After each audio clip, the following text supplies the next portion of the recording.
Alright, welcome back. We will be talking today about an alternative to if-else-if things and some alternatives to the while loop and some cool stuff with both. Alright, so say we have our main program and a bunch of stuff happens up here and a bunch of stuff happens down here and we quit.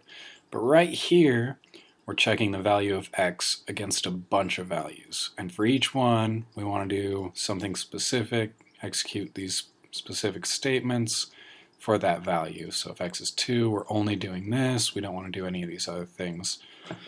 And then say we get down to the end and x wasn't any of those values, we'll just say else, do this. Sort of like a catch-all.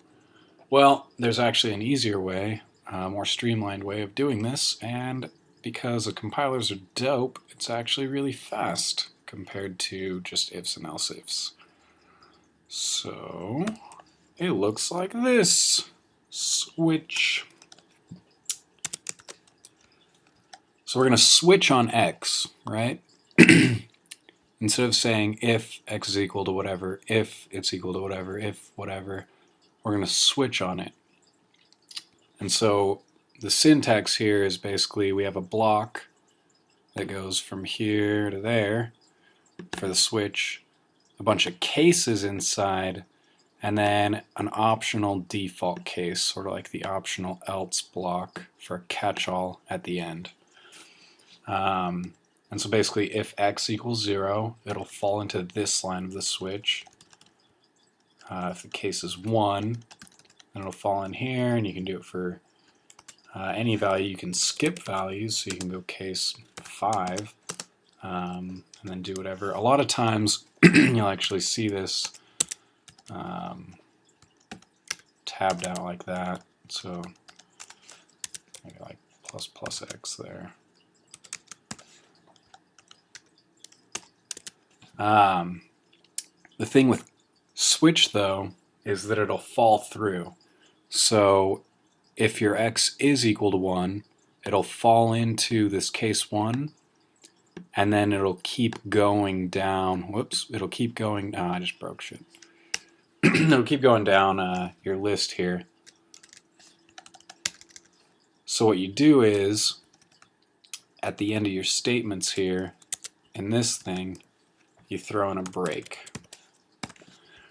And a break says break out of whatever the hell we're doing. And so if it's a switch, if it's a while loop, if it's a for loop, it'll break out of it and just go right to the end, which is this last thing right here. And so for each of these, you throw in a break statement at the end of the case so that it doesn't fall through into the next one, case 5, like x plus plus, right? And then break. And then you default, you actually don't need one. And then say if case 5 was the last one, you wouldn't need to break because it's going to hit the end of the switch anyways. It's going to hit the end of that block of code. But yeah, even on the default, you should throw it in. On everything in the switch, you should throw it in unless you're actually falling through. Just in case, like say your 5 was the last one and someone wants to throw in a thing for 6, and they didn't notice that you didn't throw a break on that 5, then your 5 will fall into the new 6. So there's switch as an alternative to an if-else-if nasty thing. You probably won't use it too much, and since the if-else-if thing is more flexible, it's kind of just one of those cases where, hey, it works, so why not? Let's go for it. Use a switch instead. But you can do if-else-if. You can do anything that switch could do and more with these. This is just neater for some cases and faster for some cases because compilers are dope. We also have say we're gonna have a program where you guess a number, right? We don't know that it's 7, but it's 7 right here. So we're printing out to the user, guess a number, right? And then we're going to scan for a number. We're going to assign it to guess. And then while the guess is wrong, we're just going to keep printing that out. Guess a number, scan for it, guess. And then eventually, if they got it, you say you got it. So what this looks like is, go ahead and compile it, guess, and run it. Guess a number, we'll say like 3, 4, no, 5, no. But if we say 7, you got it, yay, and then the program ends. There's a better way to do that though, and that is with a do-while loop, so we don't repeat ourselves right here. This is basically the same thing that we're doing for our first case right here. And so if we had just left this out, then it says while guess is not equal to number, do this. But our uninitialized guess might be 7, or if we're in the middle of a program that's longer and we're doing it with something else, we might not know what guess is, and so we can't tell that this will fail the first time, but it has to. We have to fall into this block the first time at least. So what we can do here is do this block of code while guess is not equal to number.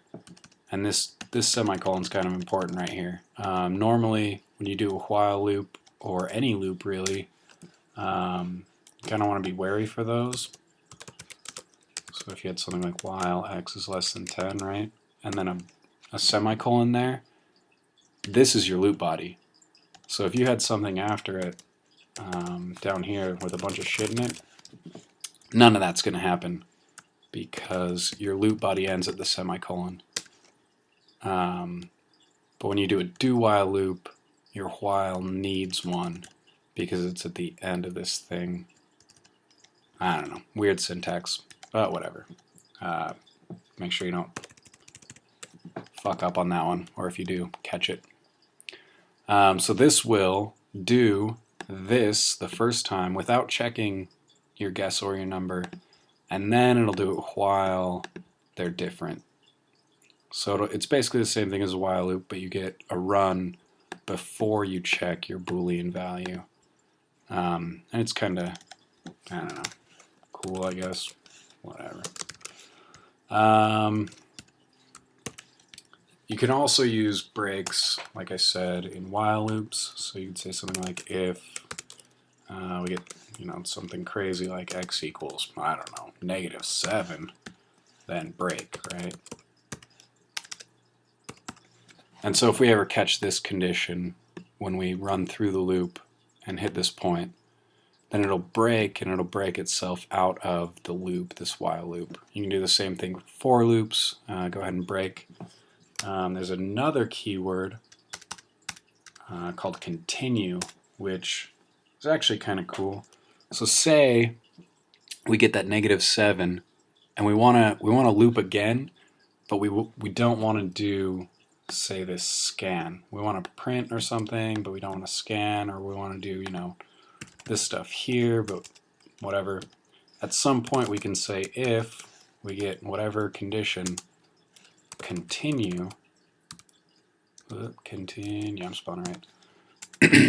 And so what'll happen right there is if we fall into whatever this is, if this is true, it'll continue the loop, but it won't execute anything after that point in the loop, that iteration. So if this is true, it'll hop up to the top of the loop again, check if the loop condition's true, and then continue on the loop, and then come down and check this again. And so you can skip a part of a loop that you don't want to get repeated on certain conditions with continue. Continue can do some other cool stuff. I don't know, play around with it, play around with break, make huge if-else things and try and convert them to switch, have fun.